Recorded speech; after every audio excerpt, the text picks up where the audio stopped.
আসসালামু আলাইকুম এভরিওয়ান। নদীর ধারে বসে আছি। বিকেলের এই টাইমটাই নদীর ধারে বসে থাকতে একটা অন্যরকম ফিলিংস কাজ করে। তো নদীর ধারে বসে থেকে একটা বিষয় ভাবতেছি যে অল্পতে সন্তুষ্টি থাকা যায় কিভাবে? অল্পতে সন্তুষ্টি থাকার একটা উপায় আমি আপনাদের মাঝে আজকে শেয়ার করব।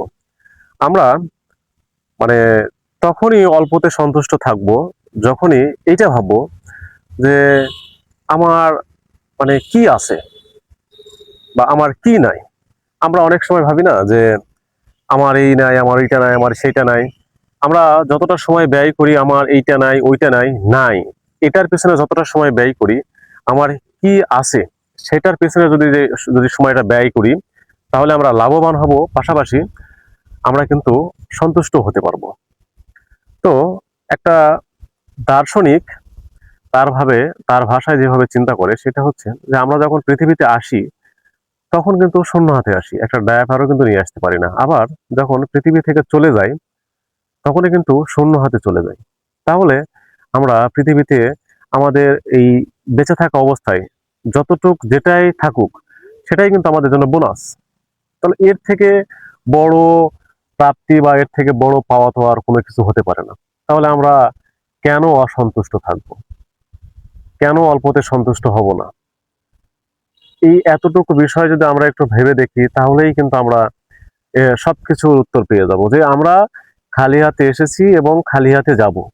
কোনো কিছু নিয়ে আসিনি এবং কোনো কিছু না নিয়েই এই পৃথিবী থেকে চলে যাব। তাহলে এই আমার যা আছে যতটুকু আমার আছে বা যতটুকু পাচ্ছি, যতটুকু পাই, এটা দিয়ে তো আমাদের সন্তুষ্টি অর্জন করা উচিত। এতটুকু ভাবলেই তো আমাদের আর কোনো চাহিদা থাকবে বলে আমার মনে মনে হয় না। তাছাড়া আমরা দেখি যে একেকজনার বাসা ৩০টা, ৪০টা, ৫০টা, ৬০টা পর্যন্ত বাসা। দেশের বাইরে যায়, দেশের বাইরে দেশের গণ্ডি পেরিয়ে দেশের বাইরে যে সেখানেও যে কয়েকটা বাসা, লক্ষ লক্ষ কোটি টাকা। এই যে দুর্নীতি করে, চাঁদাবাজি করে বা অন্যায়ভাবে উপার্জিত অর্থ দিয়ে আমরা এই যে কোটি কোটি টাকার মালিক হচ্ছি, তারপরেও কিন্তু আমরা সন্তুষ্ট নই।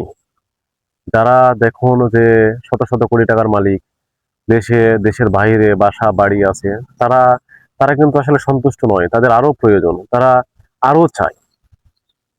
আর যারা এটা ভাবে যে আমি খালি হাতে এসেছি এবং খালি হাতে চলে যাব, মাঝখানে যেই কয়টা দিন আমি এই পৃথিবীতে থাকবো সেই কয়টা দিন আমার যা আছে আমার যা আছে সেটাতেই আমি সন্তুষ্ট, তাহলে দেখবেন তার জীবন কত সুন্দর হয়েছে, সে কিন্তু হ্যাপি।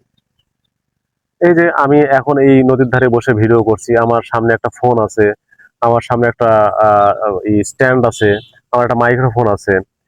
বা যারা এখন এই মুহূর্তে আমার ভিডিও দেখছেন তাদের কাছে অন্তত একটা অ্যান্ড্রয়েড ফোন আছে। তার মানে আপনি পৃথিবীর অনেক মানুষের থেকে এগিয়ে আছেন, ভালো আছেন। যারা পৃথিবীতে অনেক মানুষের অ্যান্ড্রয়েড ফোনটুকু নাই, এই এই ভিডিও দেখার মতো কোনো কিছু নাই। তাহলে আপনি তাদের থেকে তো ভালো অবস্থানে আছেন, তাহলে আপনার সেখানে সন্তুষ্টি, সেখানে শুকরিয়া আদায় করা উচিত।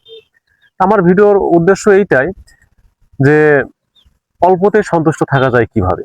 তো অল্পতে সন্তুষ্ট থাকার উপায়, বুদ্ধি একটাই, সেটা হচ্ছে আপনাকে এইটা ভাবতে হবে যে আমি এই পৃথিবীতে এসেছি খালি হাতে, কোনো কিছু নিয়ে আসিনি এবং আমি যাব খালি হাতে, কোনো কিছু নিয়েও যেতে পারবো না।